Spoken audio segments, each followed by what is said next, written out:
Hello, അസ്സലാമു അലൈക്കും. അപ്പോൾ ഇന്ന് ഞാനിവിടെ ഷെയർ ചെയ്യുന്നത് നല്ല എളുപ്പത്തിൽ ചെയ്തെടുക്കാൻ പറ്റുന്നൊരു വെജിറ്റബിൾ പുലാവിൻ്റെ റെസിപ്പിയാണ് കേട്ടോ. നമുക്ക് പെട്ടെന്ന് ചെയ്തെടുക്കാൻ പറ്റും ഈ ഒരു പുലാവ്. അതുപോലെ കഴിക്കാനും നല്ല ടേസ്റ്റ് ഉണ്ട്.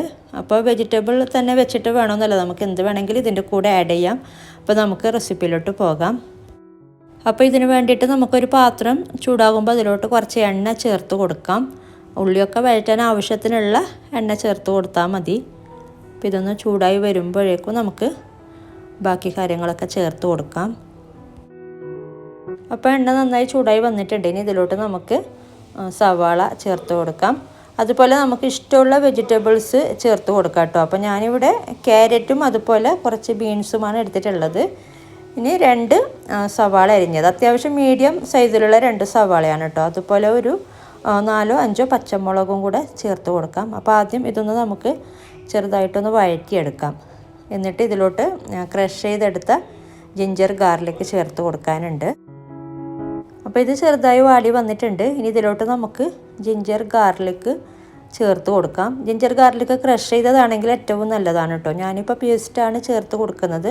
അപ്പോൾ ഒരു ടേബിൾ സ്പൂണ് ചേർത്ത് കൊടുക്കാം ജിഞ്ചർ ഗാർലിക് പേസ്റ്റ്, രണ്ടും കൂടെ മിക്സ് ചെയ്തത്. എന്നിട്ടിത് വീണ്ടും ഒന്ന് വഴറ്റിയെടുക്കാം.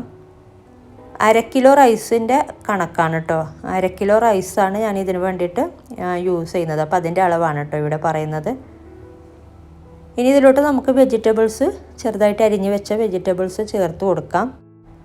അപ്പോൾ ഞാൻ ഓൾറെഡി വെജിറ്റബിൾസ് ചേർത്ത് കൊടുത്തു കേട്ടോ. അപ്പോൾ ക്യാമറ ഓഫായിപ്പോയി, ആ ഒരു സമയത്ത് ഓണാക്കാൻ മറന്നു. അപ്പോൾ ഞാൻ നേരത്തെ കാണിച്ച ഒരു ക്യാരറ്റും ബീൻസും ആണ് ഞാൻ ചേർത്ത് കൊടുത്തത്. നിങ്ങൾക്ക് വേണമെങ്കിൽ ഇതിൻ്റെ കൂടെ വേറെ വെജിറ്റബിൾസ് വേണമെങ്കിൽ യൂസ് ചെയ്യാം കേട്ടോ. അപ്പോൾ ഇത് നന്നായിട്ടൊന്ന് ഈ ഒരു വെജിറ്റബിൾസൊക്കെ ഒന്ന് വെന്ത് കിട്ടണം. അപ്പോൾ അതിന് വേണ്ടിയിട്ടൊന്ന് ഒരു മീഡിയം ഫ്ലെയിമിൽ ഇട്ടിട്ട് ചെറുതായിട്ടൊന്ന് വഴറ്റി കൊടുക്കുക. പിന്നെ നിങ്ങൾക്ക് ചിക്കൻ വേണമെങ്കിൽ ചിക്കനും ചേർത്ത് കൊടുക്കുക കേട്ടോ. നമ്മൾ ആദ്യം തന്നെ ഈ ഒരു വെജിറ്റബിൾസ് ചേർക്കുന്ന കൂട്ടത്തിൽ ചെറുതായിട്ട് അരിഞ്ഞ് വെച്ച ചിക്കൻ ചേർത്ത് കൊടുത്താൽ മതി. അതുപോലെ മുട്ട ചേർക്കുന്നെങ്കിൽ ഈ ഒരു സമയത്ത് മുട്ട ചേർത്ത് കൊടുക്കാം. അല്ലെങ്കിൽ ഒന്ന് സ്ക്രാമ്പിൾ ചെയ്തിട്ട് ചേർത്ത് കൊടുത്താലും മതി മുട്ട ചേർക്കുന്നെങ്കിൽ. അപ്പോൾ ഇതിപ്പോൾ ഇത്രയും മതി കേട്ടോ. ഇനി ഇതിലോട്ട് നമുക്ക് ഇപ്പോൾ പച്ചക്കറിയൊക്കെ വെന്ത് വന്നിട്ടുണ്ട്. ഇനി ഇതിലോട്ട് നമുക്ക് മസാലപ്പൊടി ചേർത്ത് കൊടുക്കാം.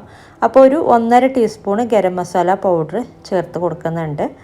അതുപോലെ 1 ടീസ്പൂണ് മല്ലിപ്പൊടി, ഇത് രണ്ടും കൂടെ ചേർത്ത് കൊടുത്തു.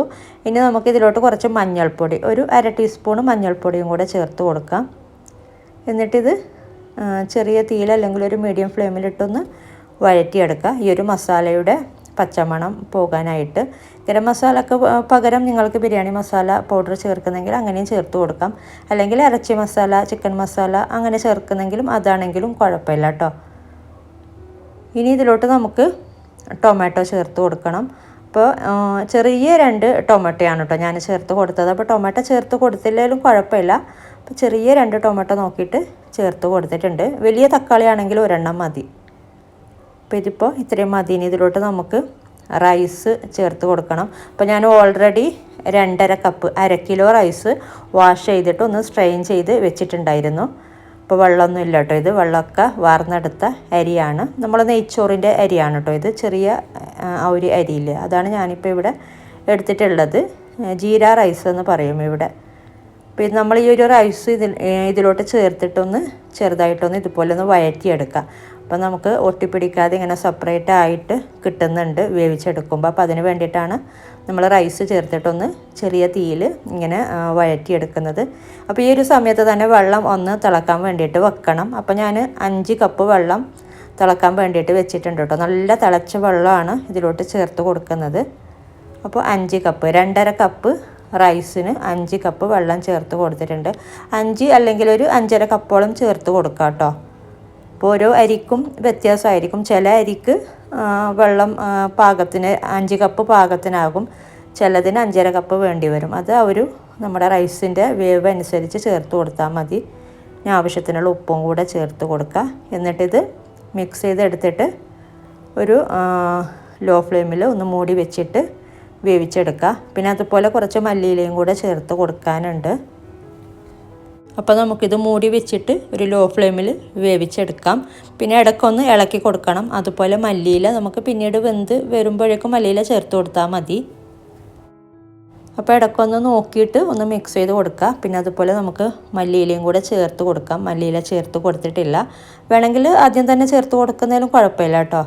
അപ്പോൾ മല്ലിയിലയും കൂടെ ചേർത്തിട്ട് ഒന്ന് നന്നായിട്ട് മിക്സ് ചെയ്തിട്ട് വീണ്ടും ലോ ഫ്ലെയിമിൽ വെച്ചിട്ട് നമുക്ക് വേവിച്ചെടുക്കാം. അങ്ങനെ കണ്ടിന്യൂ ഇളക്കി കൊടുക്കണമെന്നൊന്നുമില്ല, ഇടയ്ക്കൊന്ന് നോക്കിയാൽ മാത്രം മതി, ഒന്ന് മിക്സ് ചെയ്ത് കൊടുത്താൽ മതി. അപ്പോൾ ഇത് വീണ്ടും വേവിച്ചെടുക്കാം. അപ്പോൾ നമുക്ക് നോക്കാം, നമ്മൾ ഗീ റൈസൊക്കെ വെക്കുമ്പോൾ നമുക്ക് വേവില്ല, ആ ഒരു വേവ് മാത്രമേ ഉള്ളൂ കേട്ടോ ഇതിന്. അപ്പോൾ ആ ഒരു രീതിയിൽ ഇടയ്ക്കൊന്ന് നോക്കാം കേട്ടോ. കുറേ നേരം അങ്ങനെ വെച്ചിട്ട് പോകരുത്, അടിക്ക് പിടിക്കും. നമുക്കറിയാമല്ലോ അരിയുടെ വേവ്, അത്രയും നേരം മാത്രം വെച്ചാൽ മതി. ഇതിപ്പോൾ പാകത്തിന് വെന്തിട്ടുണ്ട്. നമുക്ക് ഫ്ലെയിം ഓഫ് ചെയ്തിട്ട് കുറച്ച് നേരം ഒരു 5 മിനിറ്റ് ഒന്ന് മൂടി വെച്ചാൽ മതി. നല്ല പാകത്തിന് തന്നെ വെന്ത് വന്നിട്ടുണ്ട്. ഇത് നല്ല പെർഫെക്റ്റ് ആയിട്ടുള്ള നല്ല അടിപൊളിയായിട്ടുള്ള വെജിറ്റബിൾ പുലാവാണ്. അതുപോലെ നല്ല ടേസ്റ്റും ഉണ്ട് കേട്ടോ. എപ്പോഴും നമ്മൾ ഒരു ബോയിൽഡ് റൈസ് കഴിക്കുമ്പോൾ കുട്ടികൾക്കൊക്കെ മടുപ്പൊക്കെ തോന്നുന്നുണ്ടെങ്കിൽ ഇതുപോലൊക്കെ ഉണ്ടാക്കിയെടുക്കാം. അപ്പോൾ നല്ല ടേസ്റ്റും ഉണ്ട് കഴിക്കാനായിട്ട്. അപ്പോൾ ഇങ്ങനെ ട്രൈ ചെയ്യാത്തവർ ട്രൈ ചെയ്ത് നോക്കുക, എന്നിട്ട് അഭിപ്രായങ്ങളൊക്കെ അറിയിക്കുക കേട്ടോ. അപ്പോൾ വീഡിയോ ഇഷ്ടപ്പെട്ടാൽ ലൈക്ക് ചെയ്യുക, കമൻറ്റ് ചെയ്യുക. നിങ്ങൾ സബ്സ്ക്രൈബ് ചെയ്യാത്തവരാണ് വീഡിയോ കാണുന്നതെങ്കിൽ ഒന്ന് സബ്സ്ക്രൈബ് ചെയ്യുക. അപ്പോൾ ഇതുപോലെ നല്ലൊരു റെസിപ്പിയുമായിട്ട് മറ്റൊരു വീഡിയോയിൽ കാണാം. താങ്ക്